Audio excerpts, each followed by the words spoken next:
الحمد لله نحمده ونستعينه ونستغفره ونعوذ بالله من شرور أنفسنا ومن سيئات أعمالنا من يهده الله فلا مضل له ومن يضلله فلا هادي له وأشهد أن لا إله إلا الله وحده لا شريك له وأشهد أن محمدا عبده ورسوله أما بعد فإن خير الحديث كتاب الله وخير الهدي هدي محمد صلى الله عليه وسلم وشر الأمور محدثاتها وكل محدثة بدعة وكل بدعة ضلالة وكل ضلالة في النار من يطع الله ورسوله فقد رشد واهتدى ومن يعص الله ورسوله فقد ضل وغوى اللهم صل على محمد وعلى آل محمد كما صليت على إبراهيم وعلى آل إبراهيم إنك حميد مجيد اللهم بارك على محمد وعلى آل محمد كما باركت على إبراهيم وعلى آل إبراهيم إنك حميد مجيد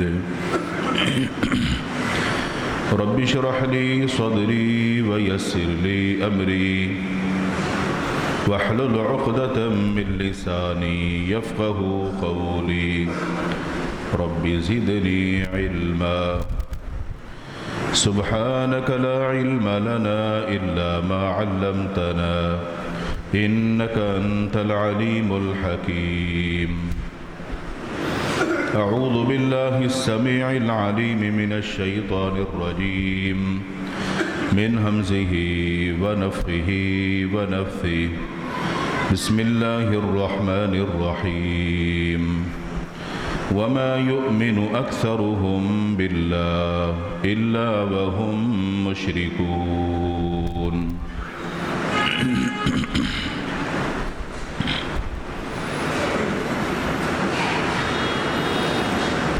ہر قسم کی حمد و ثنا کبریائی بڑائی اللہ وحدہ لا شریک خالق کائنات مالک ارض و سما کے لیے درود و سلام ہو امام الانبیاء ہادی رہبر و رہنما احمد مجتبی جناب محمد الرسول اللہ صلی اللہ علیہ وآلہ وسلم کی ذات اقدس پر جن کو اللہ رب العالمین نے اس کائنات کے لیے رحمت للعالمین بنا کر مبعوث فرمایا۔ حضرات گرامی، گزشتہ جمعہ کبیرہ گناہوں کے متعلق گفتگو ہوئی تھی، جن گناہوں کو انتہائی خطرناک اور مہلک قرار دیا گیا ہے۔ رسول اکرم صلی اللہ علیہ وسلم نے ایک حدیث میں وہ 7 قسم کے گناہوں کا جو ذکر کیا بڑے ہی خطرناک ہیں، وہ سب سے بڑے گناہ ہیں۔ گناہوں کو جاننا اس لیے ضروری ہے تاکہ ہم اپنے آپ کو ان سے بچا سکیں، اس پیغام کو آگے لوگوں تک پہنچا سکیں، تاکہ لوگ بھی ان سے بچ سکیں، اللہ کے عذاب سے محفوظ رہیں۔ ان میں سے ایک گناہ الاشراک باللہ، اللہ کے ساتھ شرک کرنا۔ گزشتہ جمعہ اس پر آپ نے گفتگو سنی تھی۔ باقی جو گناہ ہیں انتہائی اختصار کے ساتھ آج کی گفتگو میں وہ شامل ہوں گے۔ رسول اکرم صلی اللہ علیہ وسلم نے ان گناہوں میں دوسرے نمبر پر السحر، جادو کا ذکر کیا۔ جادو بھی ایک خطرناک اور مہلک گناہ ہے، اور جادو کی تاریخ بڑی پرانی ہے۔ قرآن مجید فرقان حمید کا اگر ہم مطالعہ کرتے ہیں تو یہ بات پتہ چلتی ہے کہ جادو کی تاریخ بہت پرانی ہے۔ موسیٰ علیہ السلام کا دور بڑا مشہور دور ہے۔ ان کے دور میں جادوگری بڑے عروج پر تھی۔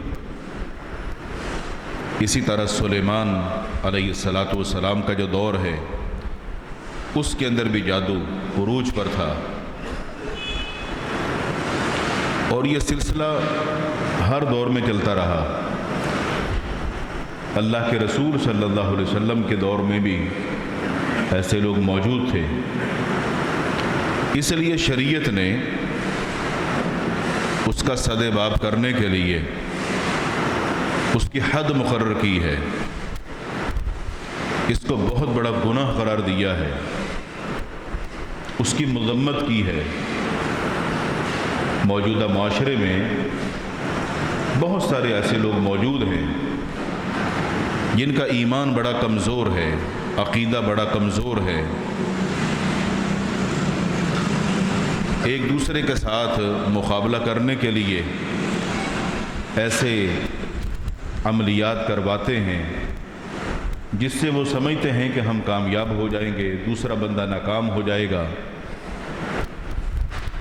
معاشرے میں اکثر و بیشتر لوگ جہالت کی وجہ سے اس کی لپیٹ میں ہیں، اور ہم دیکھتے ہیں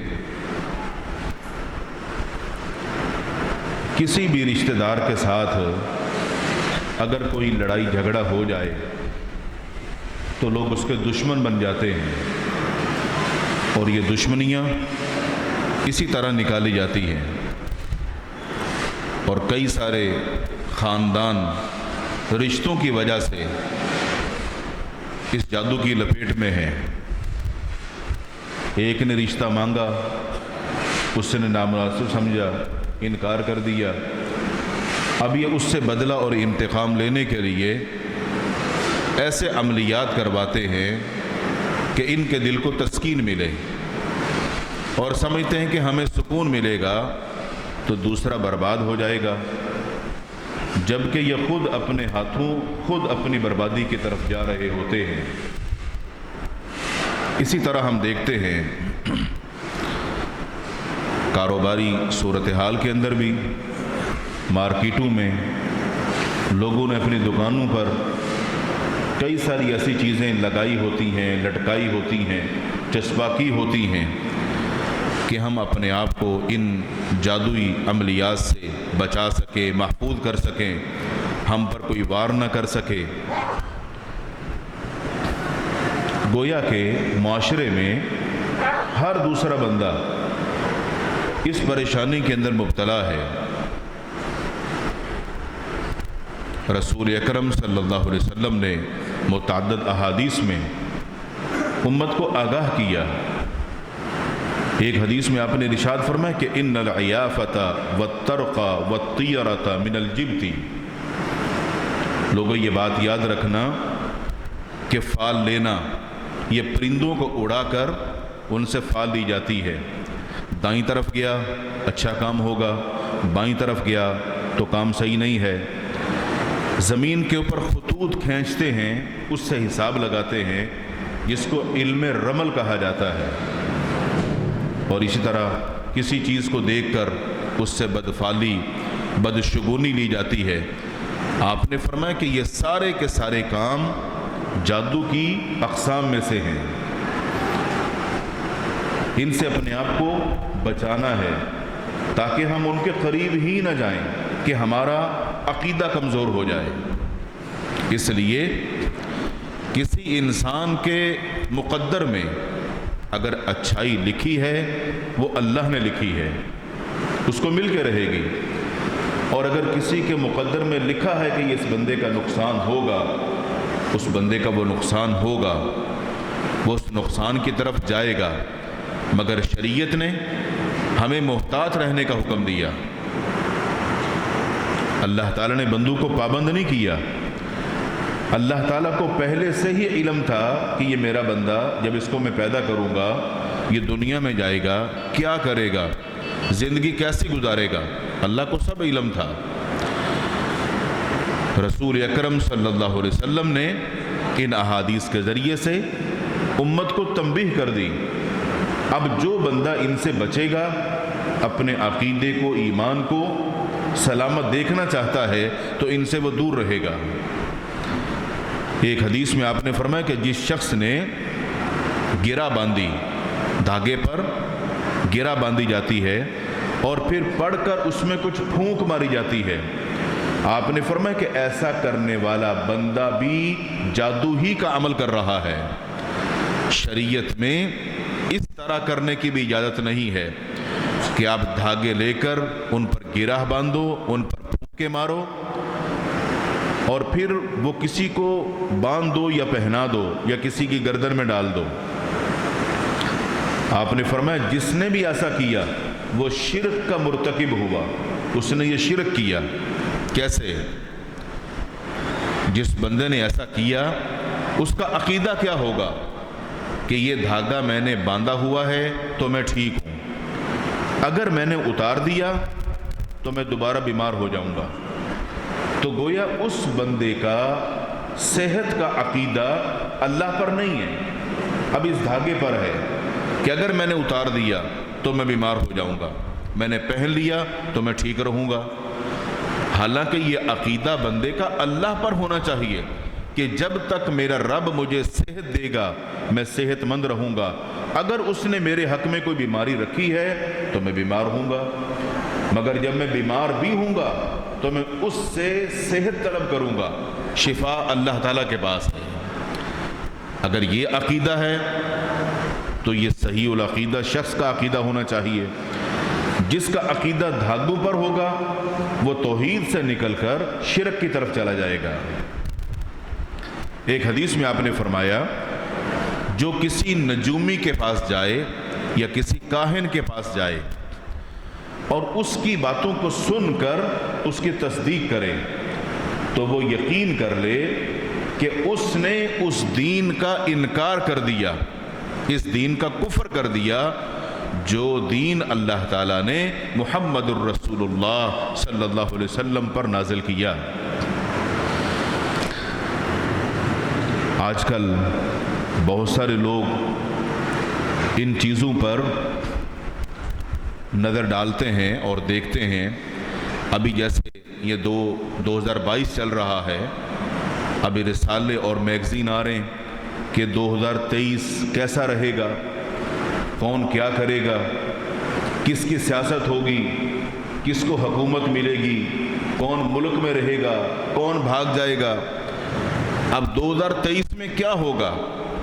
اب نجومی ہوں، کاہن ہوں، وہ مختلف نظریات جو پیش کرتے ہیں وہ ہوتے سارے ان کے تکے ہیں، ان کی حقیقت کچھ نہیں ہے، مگر لوگ ان کو پڑھ کر اپنے نظریات کو ویسا ہی بنا لیتے ہیں۔ تو آپ نے ان کی باتوں کو سنا یا پڑھا اور آپ نے بھی مان لیا۔ تو جب آپ نے یہ مان لیا ہے کہ یہ جو بندہ کہہ رہا ہے یہ بالکل ٹھیک ہے، جبکہ وہ کہنے والا نجومی ہے، کاہن ہے، آپ اس کی بات کی تصدیق کر رہے ہیں اور آپ بھی یہی سمجھتے ہیں کہ اس نے ٹھیک تجزیہ پیش کیا ہے، اور پھر آپ اس کی بات کی تصدیق کر کے یہ سمجھتے ہیں کہ اب بھی میرے اندر توحید باقی ہے۔ اللہ کے رسول صلی اللہ علیہ وسلم نے کیا فرمایا؟ آپ نے اس دین کا انکار کر دیا جو دین اللہ نے اپنے پیارے پیغمبر محمد الرسول اللہ صلی اللہ علیہ وسلم پر نازل کیا۔ اب آپ اس دین میں نہیں ہیں، اس لیے کہ آپ کو اس کی بات ماننی تھی جس کو اللہ نے بھیجا ہے ہماری ہدایت اور رہنمائی کے لیے، جو چیز اس پر نازل کی، جو ان کی زبان نبوت سے نکلا، وہ اللہ کے پیارے پیغمبر ہیں۔ آپ کے لیے حرف آخر ان کی بات ہونی چاہیے۔ تقدیر میں کیا لکھا ہے، کس بندے کا مستقبل کیا ہے، یہ صرف اللہ جانتا ہے۔ اگر آپ نے یہ نظریہ رکھ لیا کہ اس نجومی نے جو بات کہی ہے بے شک وہ ویسا ہی ہو جائے جو اس نے کہا تھا، لیکن ہمارا یہ عقیدہ ہونا چاہیے کہ آنے والے وقتوں میں کیا ہوگا یہ صرف اللہ کو پتہ ہے۔ مثال کے طور پہ آپ کے بیٹے کی اولاد نہیں ہوتی، آپ نے کہا کہ انشاءاللہ اس کے ہاں تو بیٹا ہی ہوگا، اور بیٹا ہی ہو جاتا ہے، تو آپ کیا کہیں گے؟ جو میں نے کہا تھا وہ ہوا؟ نہیں، اللہ نے یہی لکھا ہوا تھا۔ ہاں، آپ کی زبان سے جو الفاظ نکلے ہیں وہ آپ نے اللہ سے ایک امید رکھ کر کی ہوگی، ہو سکتا ہے وہ دعائیہ کلمات ہوں، اللہ نے وہ قبول کر لیے، مگر یہ بھی تقدیر میں لکھا ہوا ہی تھا کہ آپ ایسا کہیں گے۔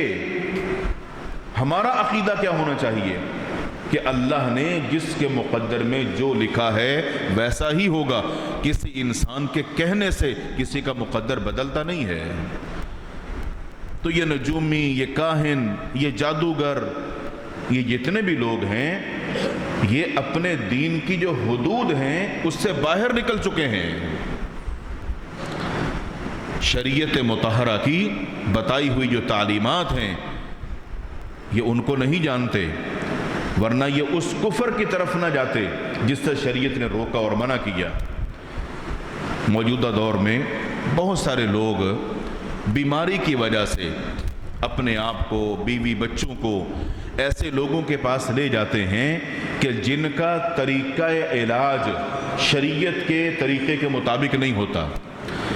ایسے لوگوں کے پاس لے جاتے ہیں دم کروانے کے لیے، علاج کروانے کے لیے، کہ جن کا جو دم کا طریقہ ہے وہ شریعت کے طریقے کے مطابق نہیں ہے۔ تو یہ بات یاد رکھیے، جس کا طریقہ علاج شریعت کے طریقے کے مطابق نہیں ہے اس سے علاج مت کروائیے۔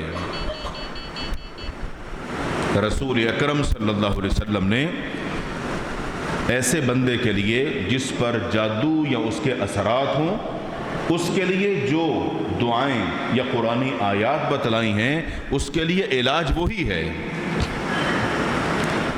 جادو کا توڑ جادو سے نہیں ہے، جادو کا توڑ اللہ کے کلام کے ساتھ ہے۔ جو لوگ یہ کہتے ہیں کہ جادو کا توڑ جادو کے ذریعے سے ہی ہوگا، ان کا یہ عقیدہ ٹھیک نہیں ہے۔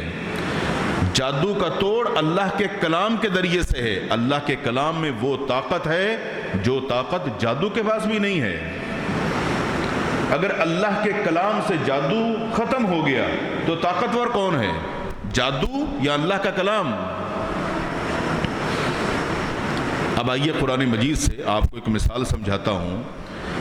موسیٰ علیہ السلام کے دور نبوت میں جادو عروج پر تھا، بڑے بڑے جادوگر تھے۔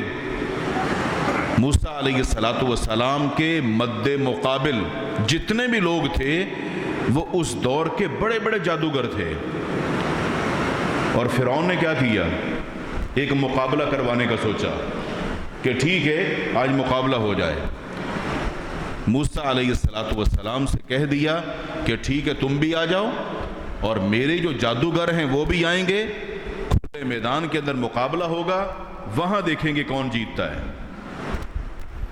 قرآن مجید بیان کرتا ہے کہ جادوگروں نے اپنا جادو دکھایا اور دیکھنے والے جو لوگ تھے جادو کو دیکھ کر یقیناً حیران ہوتے ہیں کہ یہ کیا ہے۔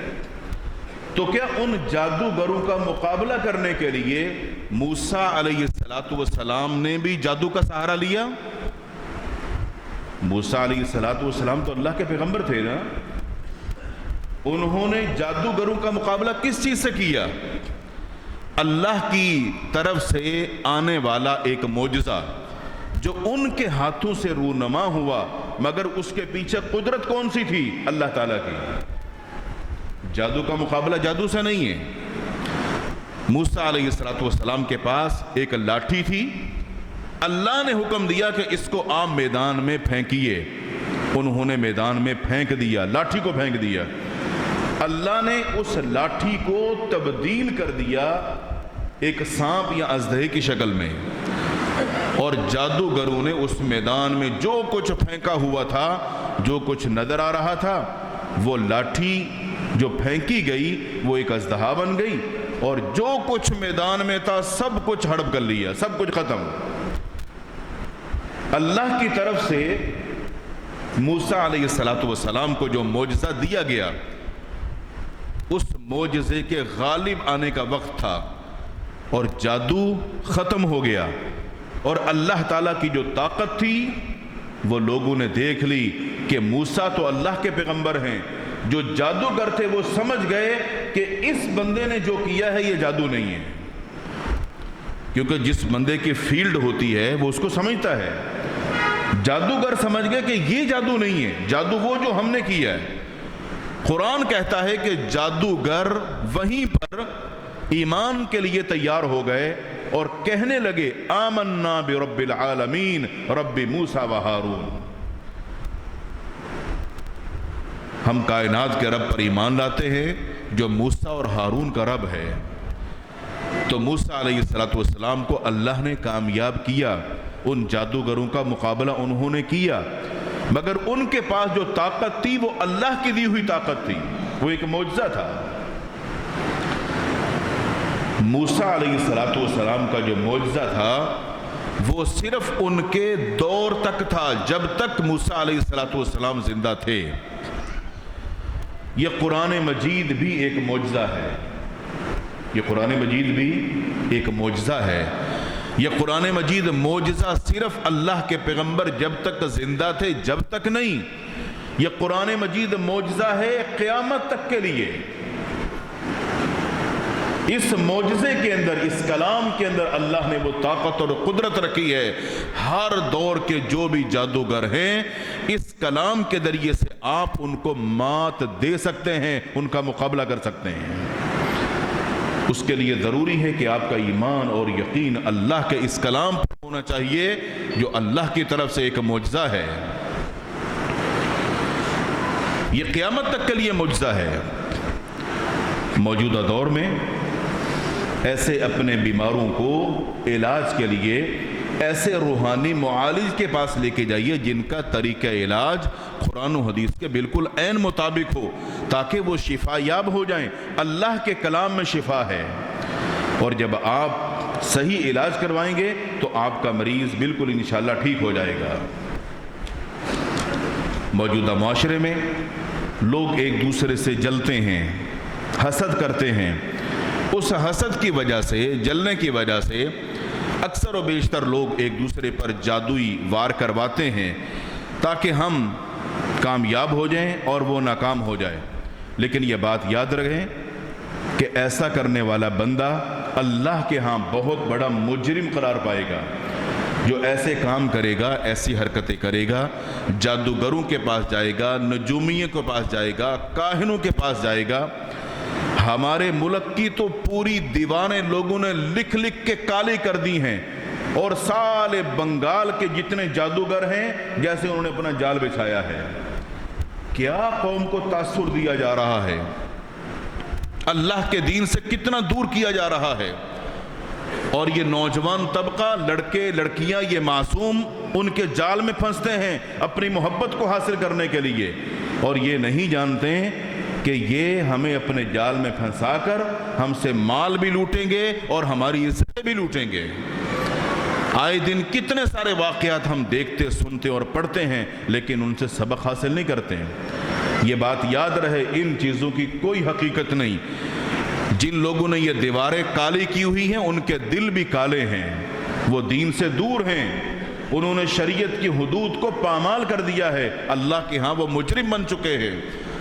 بچے گا وہی جو اللہ سے توبہ کرے گا اور اپنی اصلاح کرے گا۔ تیسرے نمبر پر مہلک اور خطرناک گناہ رسول اکرم صلی اللہ علیہ وسلم نے قتل کو قرار دیا ہے۔ قتل کرنا آج کے دور میں ایک بہادری بن چکا ہے اور ایک رواج بن چکا ہے۔ ہم دیکھتے ہیں آئے دن لوٹ مار جو ہوتی ہے، ڈکیتیاں ہوتی ہیں، چوری ہوتی ہے، اگر کوئی بندہ ان کے ساتھ مزاحمت کرتا ہے تو اس کو فوراً مار دیا جاتا ہے۔ گویا کہ انسان کو مارنا ایک معمولی چیز بن چکا ہے، جیسے آپ نے مکھی اور مچھر کو مار دیا۔ شریعت مطہرہ نے اس کے لیے جو حکم دیا، اللہ تعالیٰ کا فرمان، وَمَن يَقْتُلْ مُؤْمِنًا مُتَعَمِّدًا فَجَزَاؤُهُ جَهَنَّمُ، جس نے کسی مومن کو جان بوجھ کر بغیر کسی وجہ کے قتل کر دیا، وہ یقین کر لے اس کا ٹھکانہ جہنم ہے، اور ہمیشہ اس جہنم کے اندر وہ رہے گا۔ رسول اکرم صلی اللہ علیہ وسلم نے ارشاد فرمایا، اول ما یقضی بین الناس یوم القیامت فی الدماء، قیامت کے دن اللہ کی عدالت کے اندر لوگوں کے مابین جو فیصلے ہوں گے، وہ سب سے پہلا جو فیصلہ اللہ کی عدالت قیامت کے دن برپا ہوگا، وہ لوگوں کا جو ناحق خون بہایا اس کے متعلق فیصلے ہوں گے کہ تم نے فلاں بندے کو بغیر کسی وجہ کے کیوں قتل کیا۔ کیا جواب ہوگا کسی بندے کا جس نے کسی کو قتل کیا؟ اگر کوئی مجرم ہے، آپ کو حق نہیں اس کو مارنے کا، عدالت موجود ہے۔ اگر عدالت صحیح فیصلہ کرتی ہے، مجرم کو سزا دیتی ہے تو ٹھیک اور درست ہے۔ اگر عدالتیں بھی فیصلے غلط کریں گی، قیامت کے دن ان عدالتوں کو بھی اللہ کی عدالت میں جواب دینا ہوگا۔ تم نے ایسے بندے کو سزا کیوں دی جس کا جرم نہیں تھا؟ تم نے ایسے بندے کو سزا کس طرح دے دی جس نے کوئی جرم ہی نہیں کیا؟ یا تم نے ایسے بندے کو چھوڑ دیا جس نے جرم کیا تھا، جس پر سزا لاگو ہوتی تھی، تم نے کیسے چھوڑ دیا؟ ان عدالتوں کو بھی قیامت کے دن اللہ کی عدالت اور اس کے کٹہرے میں کھڑا کیا جائے گا۔ موجودہ دور میں کسی کو قتل کرنا جیسے ایک معمولی چیز بن چکا ہے۔ یہ بات یاد رہے کہ ہمارے بہت سارے لوگ متاثر ہیں میڈیا سے۔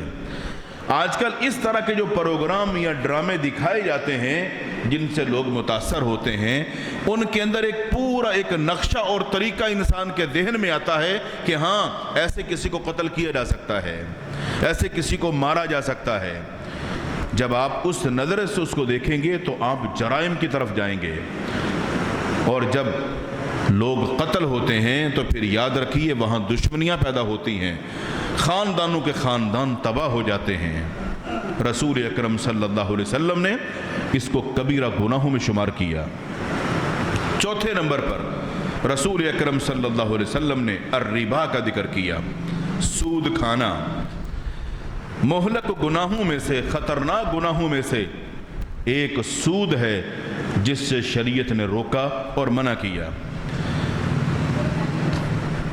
انسان کے جو اعمال ہوتے ہیں یا تو اس کو خوشحالی کی طرف لے کے جاتے ہیں یا اس کو بربادی کی طرف لے کر جاتے ہیں۔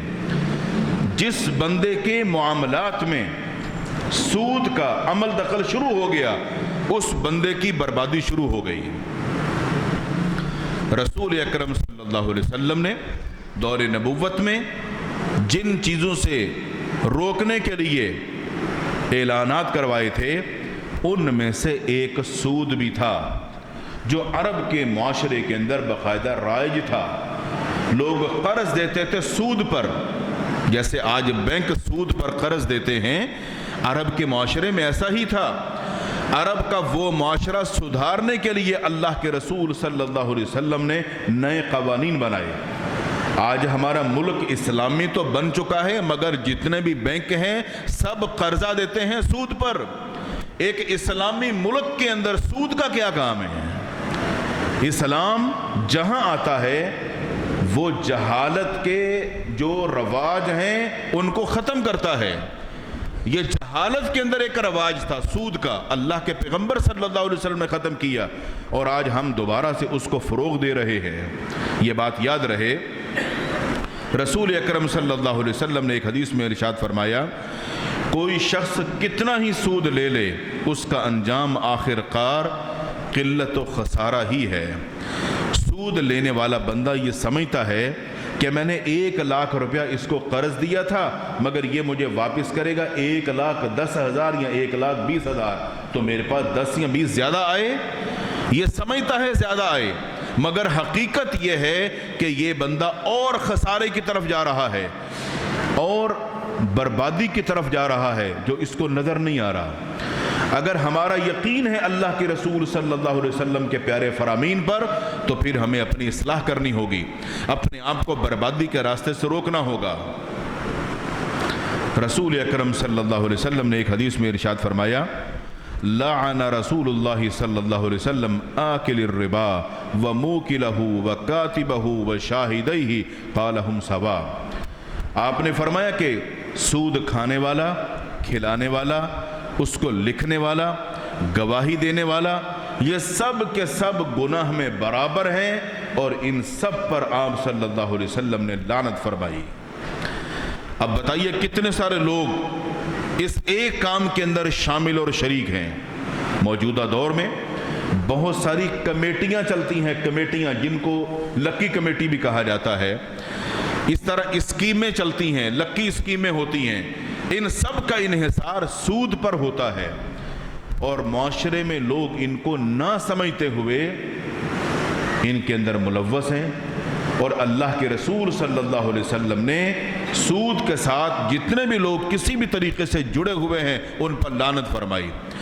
جن پر اللہ کے پیغمبر نے لعنت فرما دی، اگر بندہ وہی کام کرے جس کی وجہ سے اس پر اللہ کے پیغمبر کی لعنت ہو، تو کیا وہ رحمت کا مستحق ہوگا؟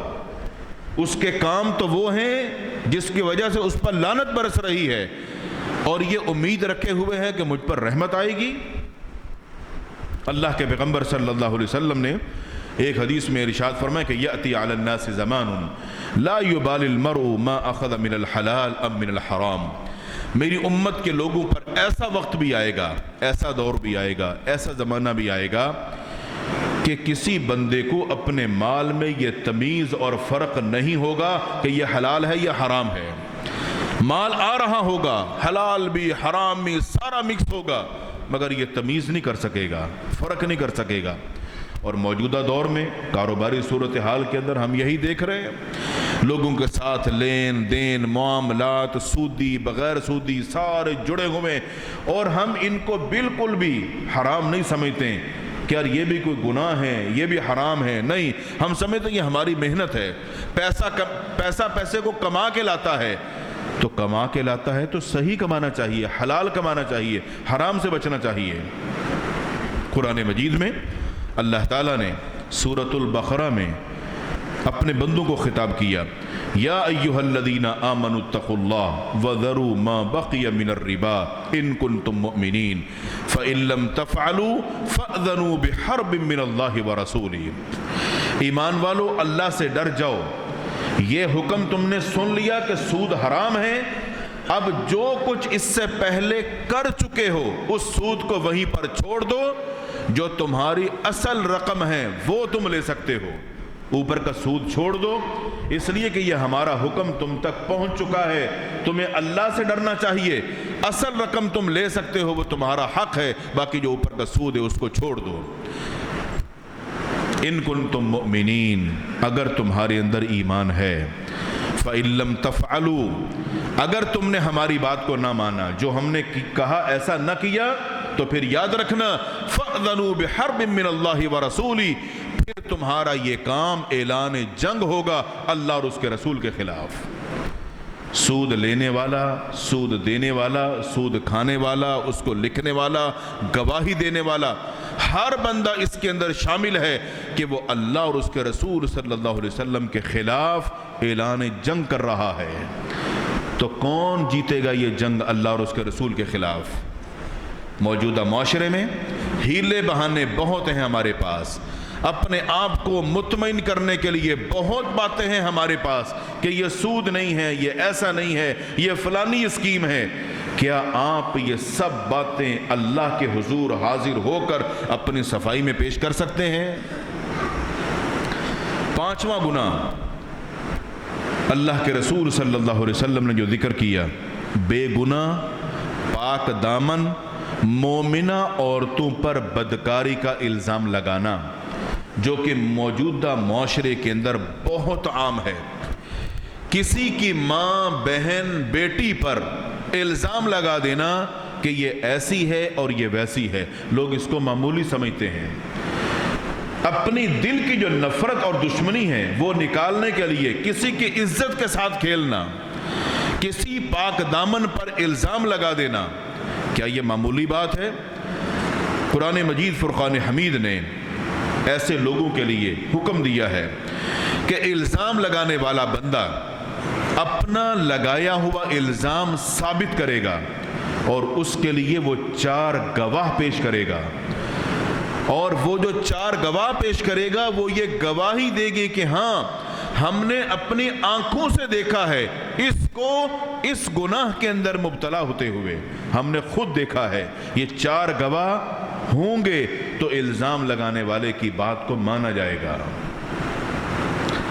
اور اگر گواہ نہیں ہے اور آپ کسی کی عزت کے ساتھ کھیلتے ہیں تو پھر اللہ رب العالمین نے اس کے لیے حد مقرر کی ہے، شریعت نے جو اس کی حد مقرر کی ہے، الزام لگانے والے بندے کو 80 کوڑے لگیں گے، اور آئندہ کے لیے معاشرے کے اندر اس بندے کو فاسق و فاجر سمجھا جائے گا کہ یہ بندہ اعتبار کے بھی قابل نہیں ہے جس نے کسی کی عزت کے ساتھ کھیلنے کی جرت کی اور ہمت کی ہے۔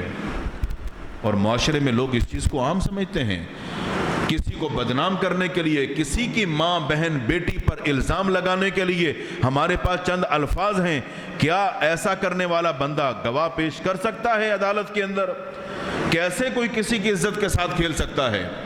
اس کو معمولی مت سمجھیے، اللہ کے رسول صلی اللہ علیہ وسلم نے اس کو اکبر الکبائر، بڑے بڑے جو گناہ ہیں اس کے اندر شامل اور شریک کیا ہے، جو توبہ کے بغیر کبھی بھی معاف نہیں ہوتے ہیں۔ 6 نمبر پر یتیم کا مال کھانا۔ اگر کوئی کسی کا سرپرست ہے، وہ چچا ہو، تایا ہو، ماموں ہو یا کوئی بھی رشتہ دار، جو کسی کا سرپرست بن جاتا ہے کہ یہ بچہ یتیم ہے، اس کا باپ فوت ہو گیا، اور وہ اس کا نگران یا سرپرست ہے، اس کی ذمہ داری ہے کہ اس کے مال کی وہ حفاظت کرے گا۔ اگر وہ اس کا مال ناجائز طریقے سے کھائے گا یا اس کو ضائع کرے گا تو یہ بھی کبیرہ گناہوں میں سے ایک ہوگا۔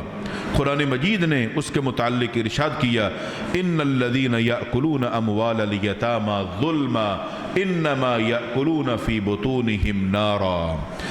ان کا مال کھانے والے در حقیقت اپنے پیٹ میں جہنم کی آگ بھر رہے ہیں، جو یتیم کا مال ظلم کے ساتھ کھائیں گے۔ موجودہ دور میں کسی کے زمین پر، کسی کے پلاٹ پر، کسی کے مکان پر جو یہ قبضے کیے جاتے ہیں، لوگ ان کو بھی معمولی سمجھتے ہیں۔ اس میں کوئی یتیم ہو، بے سہارا ہو، بیوہ ہو، لوگ سمجھتے ہیں کہ عدالت نے تو فیصلہ ہمارے حق میں کیا ہے، اس لیے کہ ہمارا اثر رسوخ ہے، ہم جو چاہیں کروا سکتے ہیں۔ یہ بات یاد رکھیے، آپ نے کیا کیا ہے یہ کرامن کاتبین نے لکھ لیا ہے، کن لوگوں کو آپ نے کتنی رشوت کی پیشکش کی ہے اور اپنے حق میں جو فیصلہ کرایا، یہ سب کرامن کاتبین نے لکھ لیا ہے۔ قیامت کے دن آپ اللہ کی عدالت کے اندر جو مجرمین کھڑے ہیں ان کے ساتھ کھڑے ہوں گے اگر آپ نے کسی پر ظلم کیا ہے۔ 7ویں اور آخری نمبر پر اللہ کے رسول صلی اللہ علیہ وسلم نے جہاد کے لیے میدان جنگ کے اندر جو لوگ نکل پڑتے ہیں، اگر دشمنوں کے ساتھ جیسے مقابلہ ہوتا ہے، ان سے لڑنے کے بجائے کوئی بندہ وہاں سے پیٹ پھیر کے بھاگ جاتا ہے کہ نہیں میں مارا جاؤں گا، میں لڑ نہیں سکتا، تو اللہ کے رسول صلی اللہ علیہ وسلم نے اس کو کبیرہ گناہ قرار دیا۔ مرنا تو ویسے ہی ہے، اگر میدان جہاد کے اندر جہاد کرتا ہوا، کفار کے ساتھ لڑائی کرتا ہوا یہ مارا جائے گا تو یہ شہید کہلائے گا، اور شہید کا جو مقام ہے وہ عام مرنے والے کا مقام نہیں ہے، اللہ کے ہاں اس کا بہت اعلیٰ اور بلند مقام ہے۔ یہ 7 قسم کے جو گناہ ہیں جن کو خطرناک اور مہلک ترین کہا گیا، ان سے ہمیں اپنے آپ کو بھی بچانا ہے اور اپنے اہل و عیال کو بھی بچانا ہے، اس میسج کو عام بھی کرنا ہے۔ اللہ تعالیٰ سے دعا ہے اللہ تعالیٰ ہم سب کو دین کو سیکھنے، سمجھنے، اصلاح کرنے اور عمل کرنے کی توفیق عطا فرمائے۔ وآخر دعوانا الحمدللہ رب العالمین۔